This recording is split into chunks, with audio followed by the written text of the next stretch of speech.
Acknowledging a job well done inspires a lifetime of repeated efforts. My name is AJ, and today you're going to learn that positive reinforcement is the strongest thing you can use for anything, for getting what you want. Think about when you were a child. How often did your parents praise you when you did something right? And how often did they punish you when you did something wrong? That isn't the way it was supposed to go, because then you ended up growing up feeling more traumatic. Your body felt more closed in. Even right now as I speak, you're probably shallow breathing. It's so impressive. Acknowledging a job well done inspires a lifetime of the repeated efforts of that job well done. You can do this in a good way and in a bad way. But today I'm going to speak to you from art of persuasion.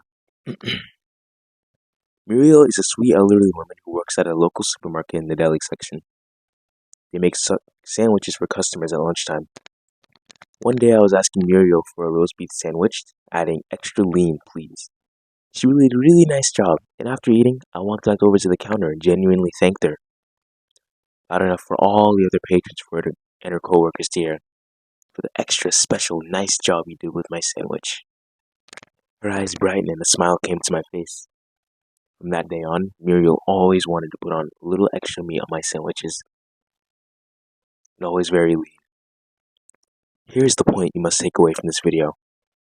Acknowledge someone's efforts after they do something for you once, and they'll typically take great pains to do it extra special for you from then on. The reason for this is very simple. First of all, most people don't think enough to recognize the job well done. So your compliment is about certain to be almost appreciated. 90% of the time, people do a job well done. They're like, okay, cool.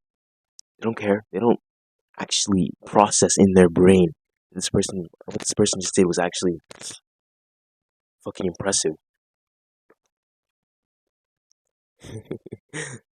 And if it's not either fucking impressive, then it's just, who cares?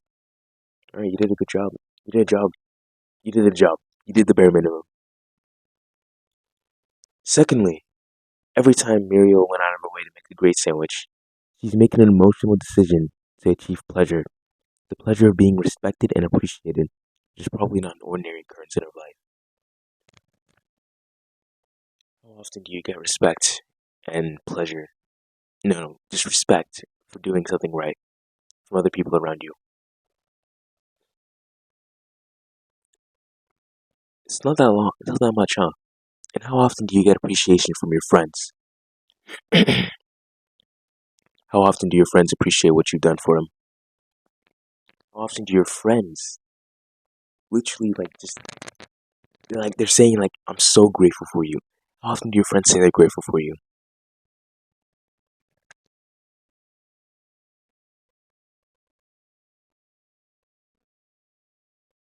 Kick off this video, you're a bitch. But yeah, they don't say that much. Why? Because everyone's so shallow level. Everyone's a shallow breather. They don't freaking realize the depth of the lengths that you went for to do something. And they don't praise that. Praising has got to be the greatest positive reinforcement. We'll learn that later in Way of the Superior Man.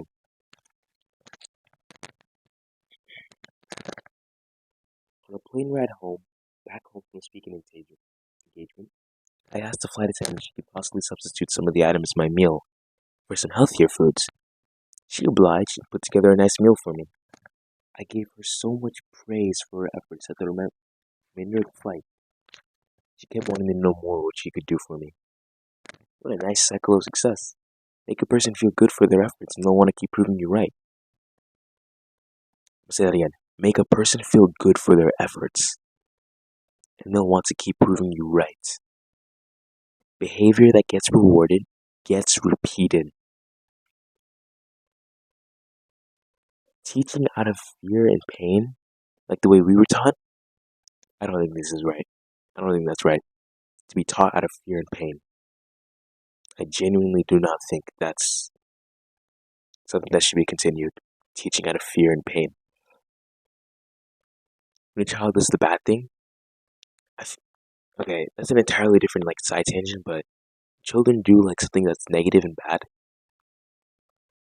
The way around that, I think, what would be a good way around that? To just tell them not to do it.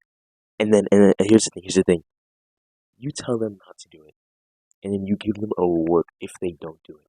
Give them a good ass reward, something that they appreciate, that they'll love, and they won't do it. That's my belief. I tried it before. My little cousin, he was really sad when he didn't go through with the thingy. He's more of an impulsive kid, so it made more sense. But he was way more like frustrated and upset. I told him, "You failed. Can't go swimming." He was like, he started breaking down. He was like, "Nah, it's fucking hell."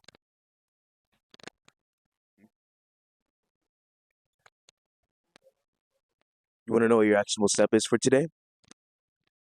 The next time you see someone that does something for you, fucking out as fuck. Next time someone does something for you, you let that motherfucker know you're appreciative for them. You let them know that you're grateful for them.